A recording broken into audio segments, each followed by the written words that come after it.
Okay. Welcome everybody to today's Delegate Assembly. We're going to continue talking about data preview 0.3, the solar system data. You'll get to hear a presentation from me for the first part of the assembly, discussing main belt asteroids in DP 0.3. And then, as usual, we will for the second hour, move into breakouts where you are free to work on whatever you like, collaborate with others, etc. So this presentation is, I think, probably going to be pretty short. So you'll actually probably have a little more than an hour for collaborative breakout work. And also, since it's fairly short, feel free to interrupt with questions if you have any at any time. Probably everybody knows me already, but I'm Jeff Carlin. I'm a member of the community science team. My research is typically on dwarf galaxies nearby the Milky Way, and tidal streams from disrupted dwarf galaxies. So I'm not a solar system astronomer. So if I say anything that's like totally wrong about the science topic in this notebook, feel free to correct me or ask for if anyone else has a correction. Yeah, as I mentioned, we'll have, I guess now is a good time to make sure you can log in at data.lsst.cloud. Oops, that didn't work. And think about if you would like to suggest any breakouts for later on, what you might like to work on or discuss with others. The presentation should already be available in your notebooks directory on the RSP. If you need, we have some instructions here. I can share the link to these slides. We have some instructions about how to get them, but you shouldn't need to do that. It should be already available, and I'll show you where in just a second. Next week at this time, we will have Stack Club, which we usually do in alternating weeks, alternating with the delegate assemblies. And then the next delegate assembly 2 weeks from now is again about DP 0.3. This one in particular will be an overview of the simulation itself. So not a notebook presentation, but more of a talk introducing you to the data preview 0.3 simulations by Pedro Bernardinelli and Jake Herlander. So that should be awesome because they know all about the DP 0.3. But I would also like to encourage anyone who is interested to volunteer to present things that you've worked on at a future delegate assembly. So you can contact Melissa Graham to volunteer to present at a future delegate assembly. So we'd rather see your smiling face here than a silly GIF silhouette. And I think that's all the announcements I had. So now let's just get right into it. Okay, so we'll start from scratch from the fresh notebook. So we're going to discuss one of the tutorial notebooks. So in your home directory, when you log in, you probably don't have as much stuff as I do here, but you should have a notebooks directory that is automatically updated. And then within that directory, you can see tutorial notebooks. Now let me full screen this so hopefully that's a little easier to read. So in the tutorial notebooks, you will see, oops, let's make it so you can see it. You see DP0.3_02 main belt asteroids. So that's what we're going to go through today. So double click that. It opens up. We can close this file browser now. Okay, and here we go. Let's talk about the main belt asteroids in data preview 0.3.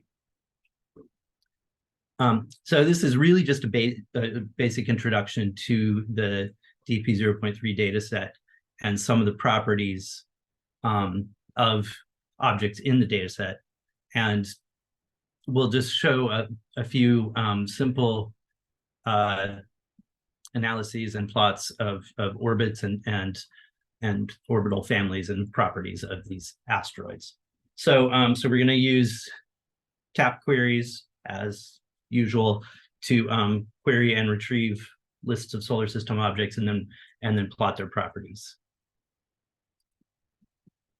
Oops. Okay. It wasn't letting me click for a second. Okay. So in particular, in this tutorial, we're going to use the MPC orb, which is the Minor Planet Center table of orbital properties of solar system objects. And then we'll use the SS object, that's solar system object table. And we actually are going to query them together simultaneously and join on the SS object ID so that we can get properties from both simultaneously and then examine their properties. So as usual, we're going to start off with some imports of Python packages. We really don't need much for this particular demo. We just need NumPy and Matplotlib for plotting, and we need the get tap service from the lsst.rsp.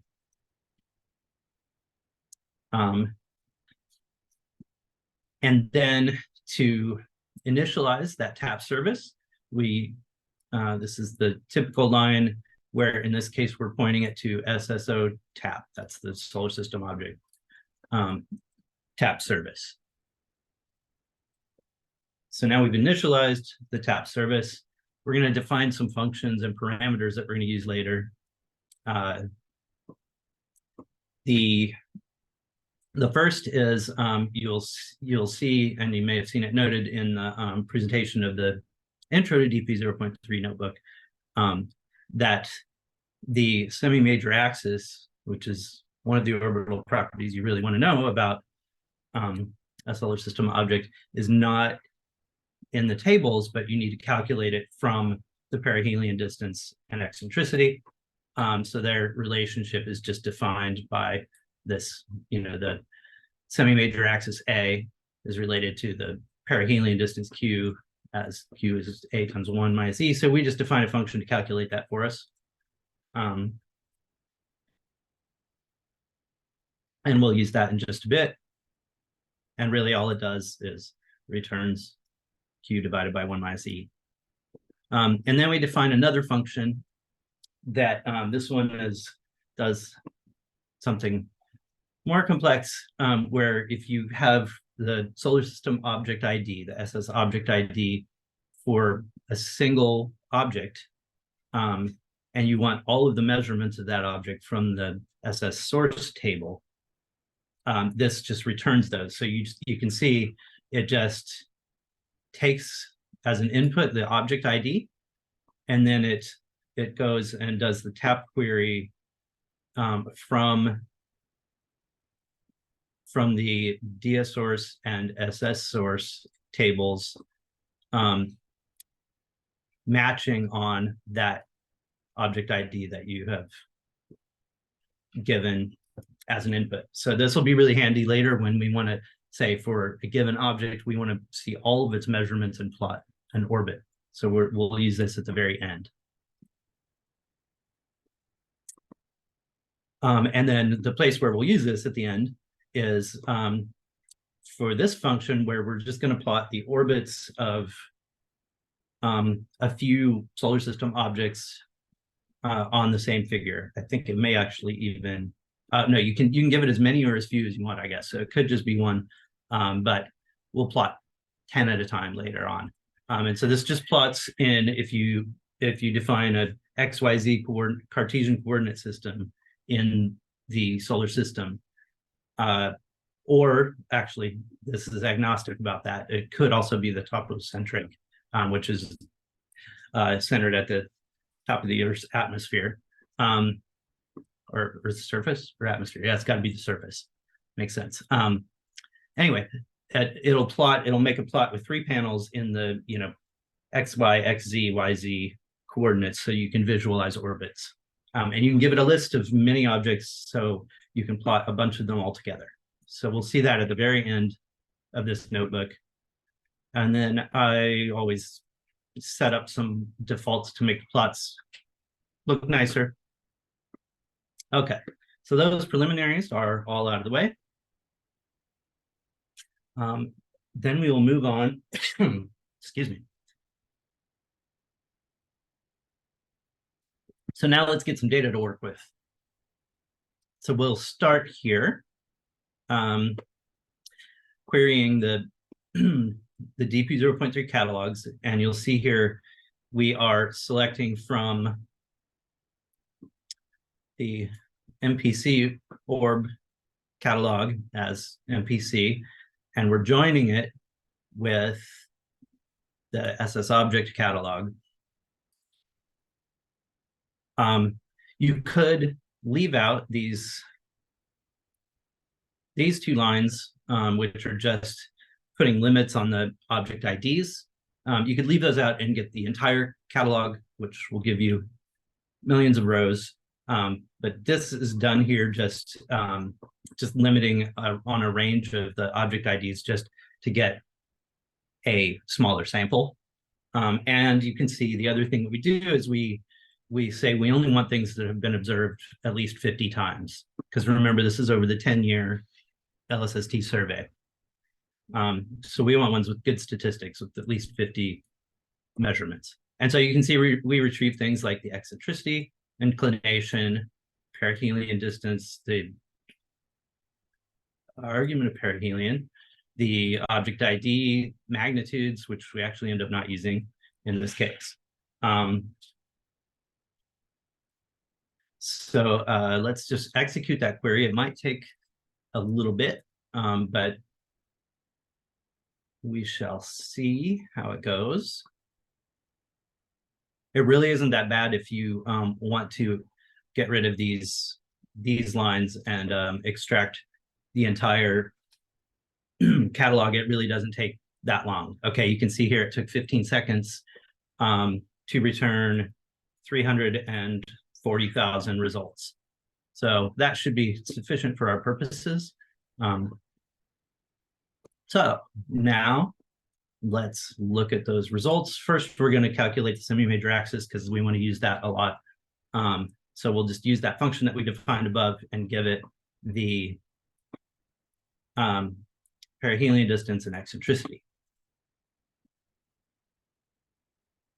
So then I want to know about the properties of these objects. What I chose to plot is to plot everything against the semi-major axis of their orbits. I should, if I can get to it, let's see. I'll get 2 things. Sorry, the Zoom is in my way.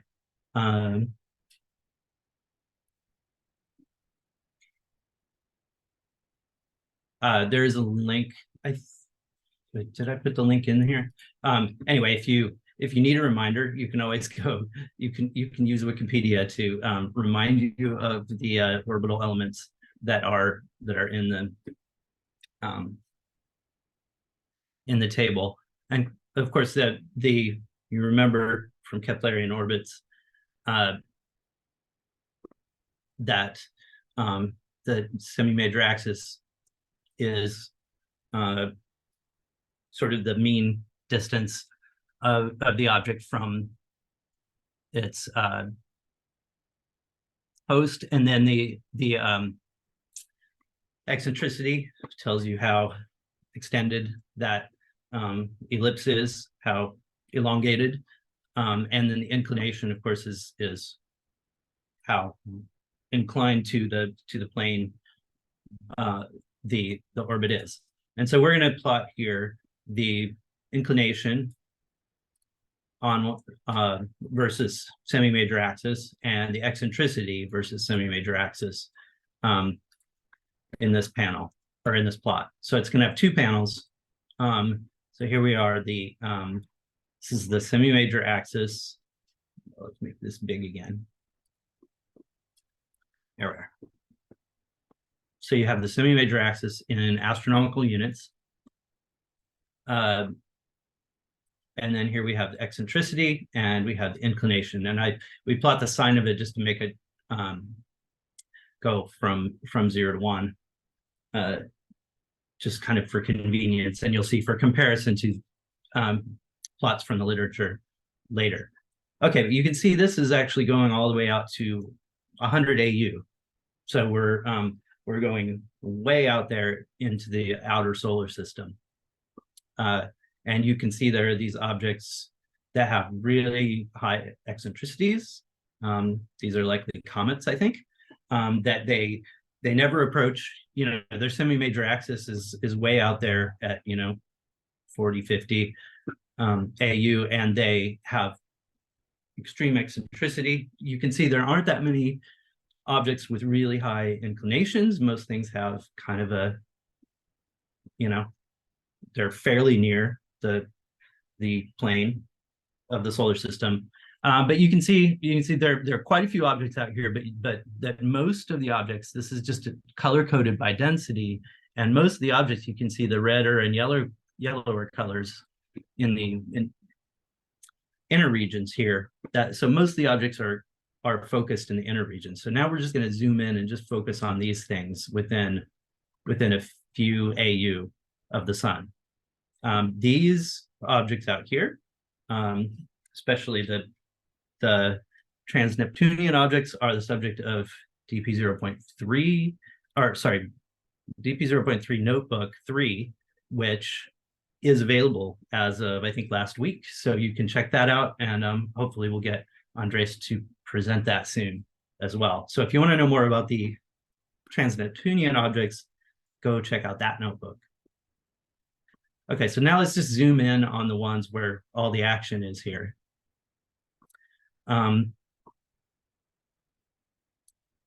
So we're focusing on what are called the main belt asteroids,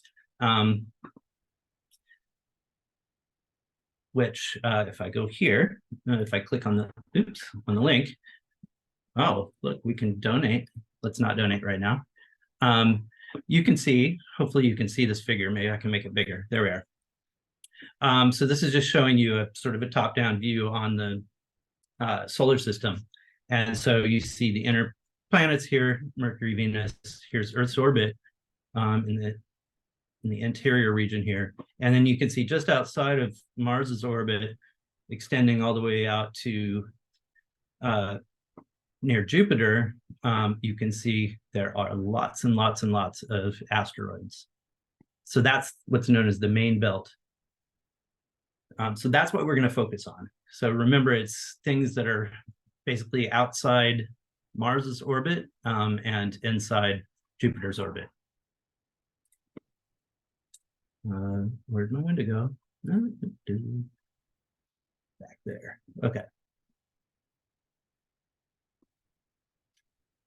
So I will add that actually in making this notebook that it turns out that the actual definition of the main belt it varies a lot in the literature. People choose different sort of inner and outer boundaries for that. So what we chose is somewhat arbitrary, but partly because it allows comparison to some figures from papers in the literature. We're picking things with semi-major axes between 1.6 AU and 4.2. And the 1.6 is just to ensure that they are beyond Mars's orbit.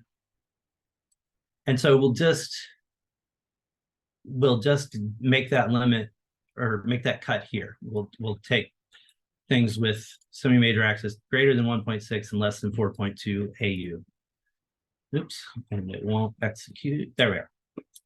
And then we're just going to plot a histogram of those and see how they're distributed within that range.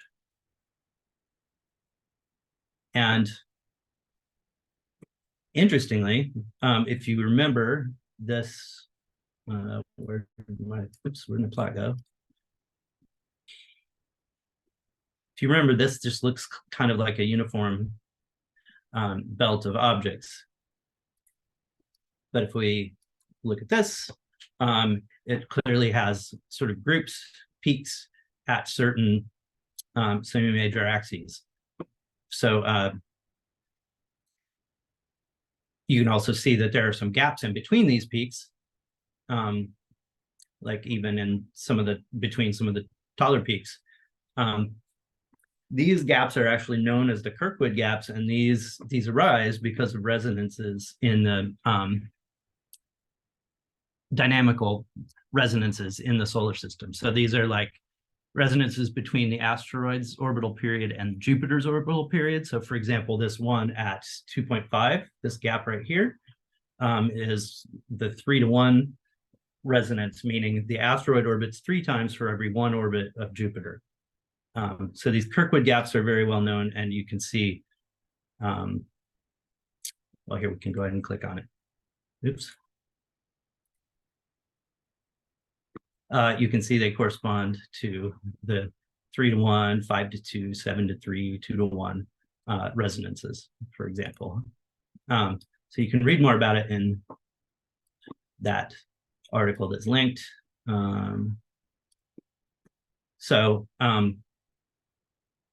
Indeed, here is a figure illustrating exactly that, all of Jupiter's resonances. And so you can see there are things like the these specific small peaks, like the Hildas are at the 2-to-3 resonance. You can see they're at about 4 AU.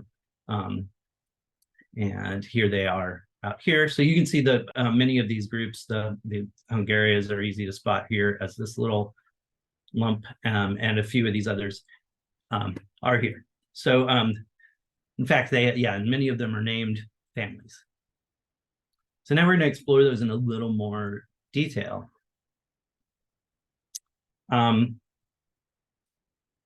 So one thing I was curious about is if we were limiting based on semi-major axis of their orbits, but what if we look at the perihelion distance, meaning the closest approach to the sun? And if we just plot a histogram of those, you see here that, as expected, since we selected them that way, most of them stay beyond the orbit of Mars at 1.5-ish. Most of them are outside that, but you can see that there are some that actually approach very near the sun, and they cross Earth's orbit, which is actually something I would leave as an exercise for interested learners to explore. Is I wonder if any of these that cross Earth's orbit would actually come near the Earth. And the tools are there for you to, or the information is there for you to find that. Yes, thank you, Melissa. That I will note that these are not main belt asteroids, the ones that that traverse Earth's orbit. So that was an aside a little bit. And I think I even noted that here, but oops, you're not cooperating. Okay, but what we want to do now is actually just learn more about, like, why do we have these gaps and these different families of objects? Can we explore their orbits and see if they look different in some way? So this illustration is kind of like the one that we showed you a little before, but now you can kind of see the Kirkwood gaps in the main belt. But then we can go even deeper than just looking for gaps in this sort of top-down view of the solar system. And so here's an example from the paper. This is the paper that's linked here. Describes the synthetic solar system model that actually forms the basis of the DP0.3 simulations. And so this is based on observations, I guess current as of the time of this this paper, but it's a simulation, a model of the solar system. And this again shows you the same plot that we looked at before, where we have the semi-major axis and the inclination, or semi-major axis eccentricity. So what we're going to do is just make this same plot for the DP0.3 data. And one thing that we'll do quickly here is, cut out those objects that have perihelion distance less than 1.6, because those are not main belt asteroids. And then we're just going to make the same plot that we made, or I should say a similar plot to what we made before, but this is now zoomed in on those main belt asteroids instead of going out to 100 astronomical units. So you can see here there's this arc feature that's just due to that perihelion cut that we did. But you can see all of those groups at sort of different blobs of in semi-major axis. But you can also see that there are blobs at different inclinations here within those larger groupings. And so we want to explore, what's the difference between objects in these groupings. Before I continue any further, though, I'll stop and see if anyone had any questions. I can sort of monitor the chat while I'm going here, but let's see.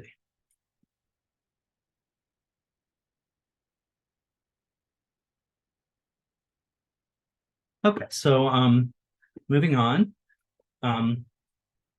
So you can see all those concentrations of objects in the plot above, where they form these blobs that have, what that means is that they share similar orbital properties, right? And so we're going to examine those in more detail. You can see a plot like this one that we show here in the LSST science book. And I also put links to the original papers that these were drawn from. And so in these papers, they took that figure, that semi-major axis inclination plot, and divided it into the inner, mid, and outer main belt asteroid populations. And so we'll follow that. We'll divide it in these ranges in semi-major axis. And then we'll just plot those other two parameters, the inclination and the eccentricity, and compare to this figure, which I apologize, I could not get a version from the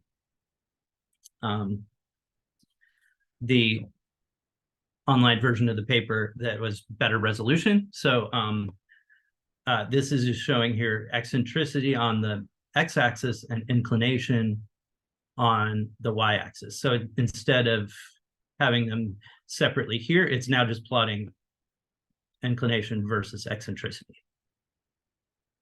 And so in that figure, you can now see, and this is for the inner, mid, and outer belt. And you can again see those blobs. So let's see if that happens in the DP0.3 data. I think you probably know whether it does or not. And remember, we have 340,000, I guess we have about 300,000 points, I think, that go into this plot. First thing you can see here is, yes, there are blobs. But you can also see that these objects are not on eccentric orbits, and are not very inclined to the plane of the solar system. And so since there's a lot of empty white space here, let's just zoom in on the part of the plot. And if you can read it, you may be able to tell that these stop at like 0.3 and looks like 0.3 also. So let's just do that zoom and look at it in more detail.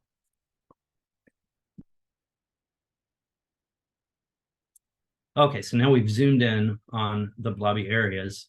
And this may not be the best way of plotting this, but this is basically the color coding here is showing you the density of points. So where it's purple or blue, there are fewer points, where green and yellow is kind of intermediate, and then the red is the highest density of points. So you can see there are blobs where a lot of points concentrate in the outer belt sample here, or in the mid belt. You can see there are a few different blobs, and you can kind of see some different blobs within these. And so I encourage you to explore more and see if you can tease out things in a little more detail, like what is shown here. I will note that in the literature in papers like this Parker et al. Paper that I'm referring to, the classification, you can see they're classified and color coded differently in this plot. That classification relies on properties that we don't have in the data preview 0.3, but we will have from LSST, including like the colors of the objects. The simulations didn't include range of colors. So we can't quite get into this fine grained detail with the simulated data set, but we can explore what's going on, what are the differences between things in these different blobs. And so that just for comparison though, here's that figure from the Parker et al. Paper from 2008. You can kind of see this general shape. There's the big blob up here. You can see that extended part down below. This would be down here. So if I change the contrast, you might be able to see it a little better here. These two blobs are these two blobs. So you can see that generally the features all match up, including narrow features down below here. And these are all known orbital families.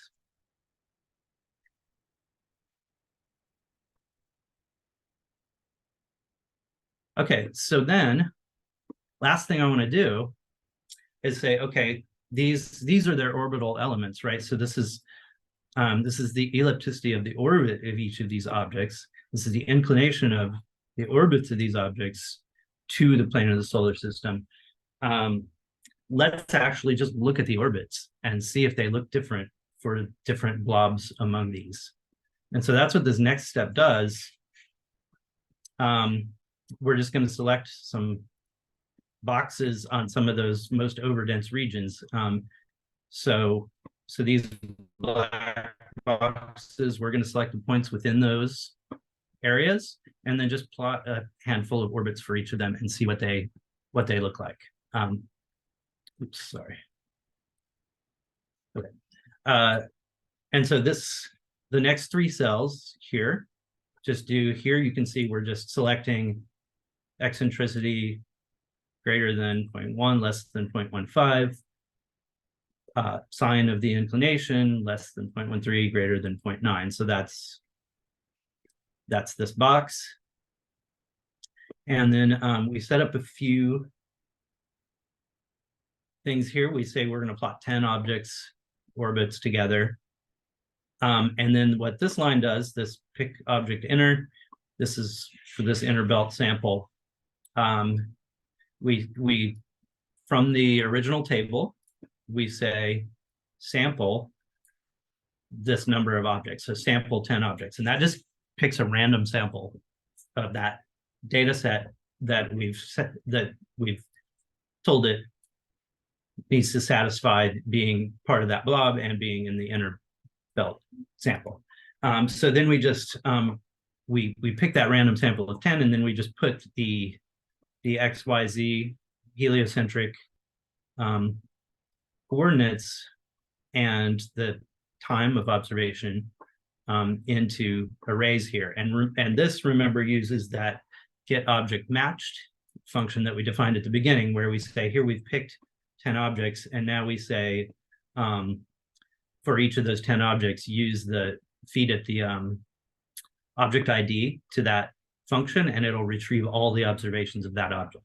And then we put those into these lists of the time of observation and the XYZ.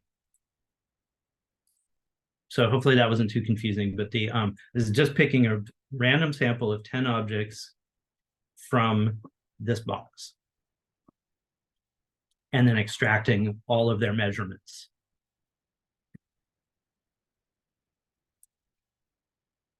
And then we're going to do the same for this box and this box in the mid and outer belt.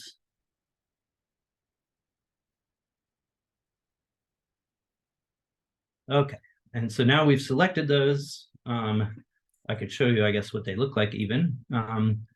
If we say,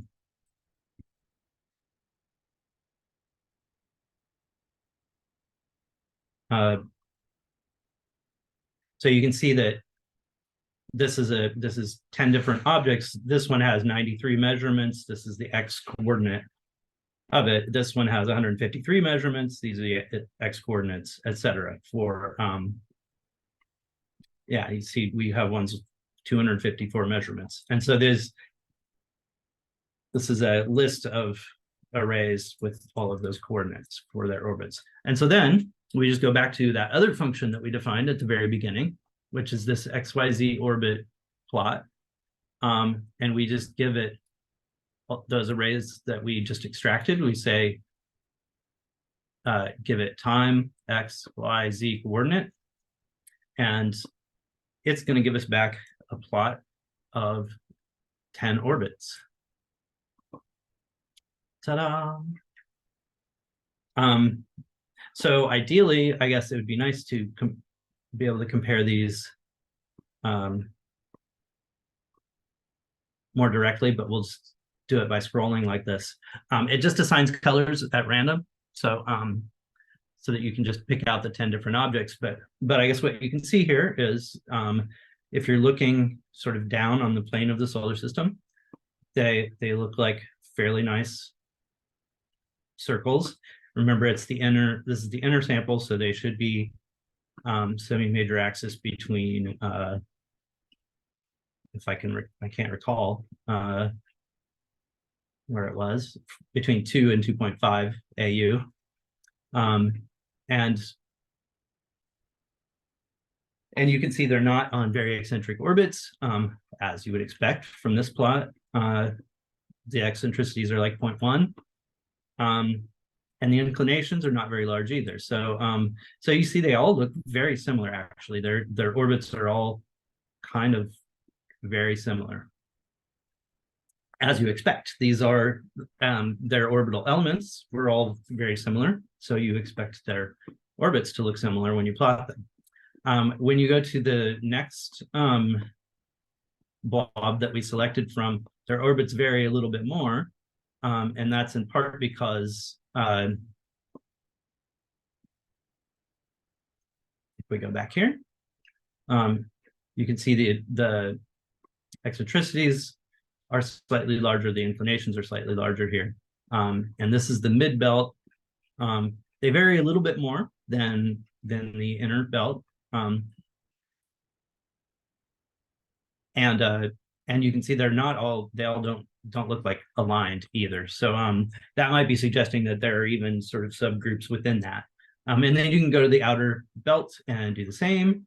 And again, they look like not very eccentric orbits, but you do see a variety, this one in particular. So, but you can do this, you're encouraged, I guess, to go and explore other regions of this parameter space to look at the orbits of a variety of objects and see if you can spot differences or similarities between them.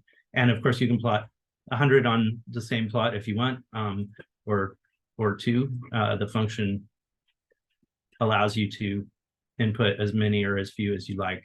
And so you can see that there are small differences, but not really dramatic differences between these samples.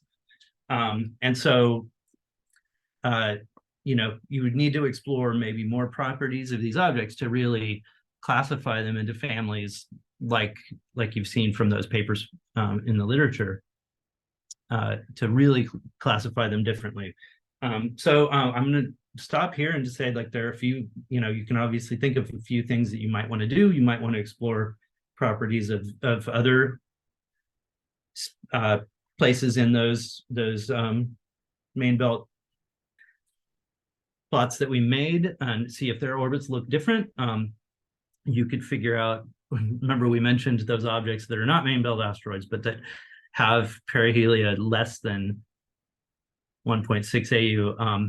You could explore whether they actually make a close approach to Earth or Mars. You could do some comparison of objects elsewhere in the solar system to the main belt asteroids and see how their orbits differ, for example, and a wide variety of other things. So I'm just going to stop there and see if anyone has any questions.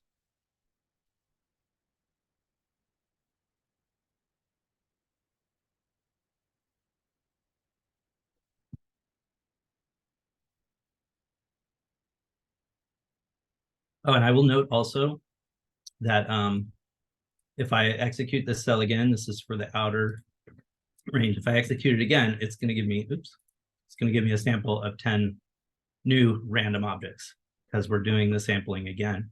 So if I do that and then go down here and plot that one again, you'll see it change.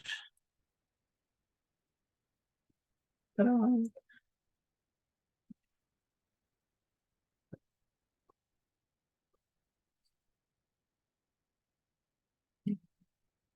Okay, did anyone have any questions or comments?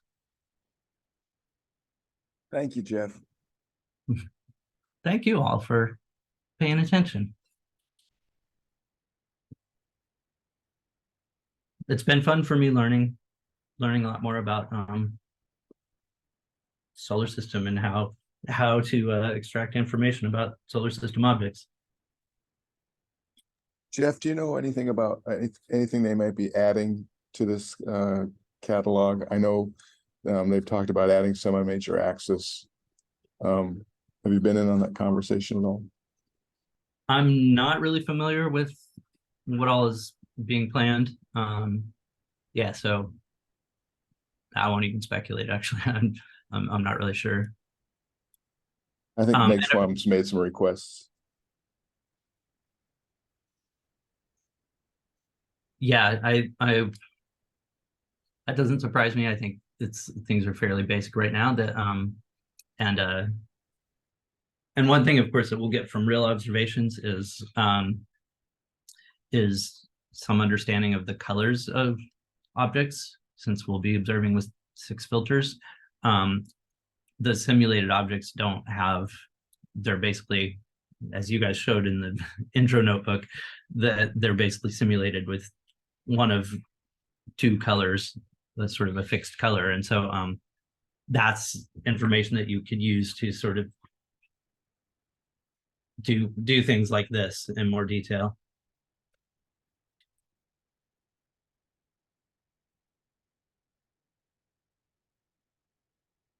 Any other questions?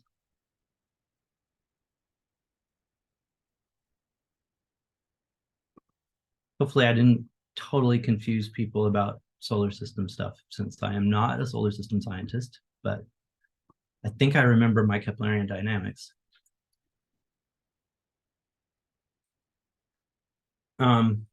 Okay, well, in that case, I think we can move on, and oh, and I'm gonna stop recording before I forget.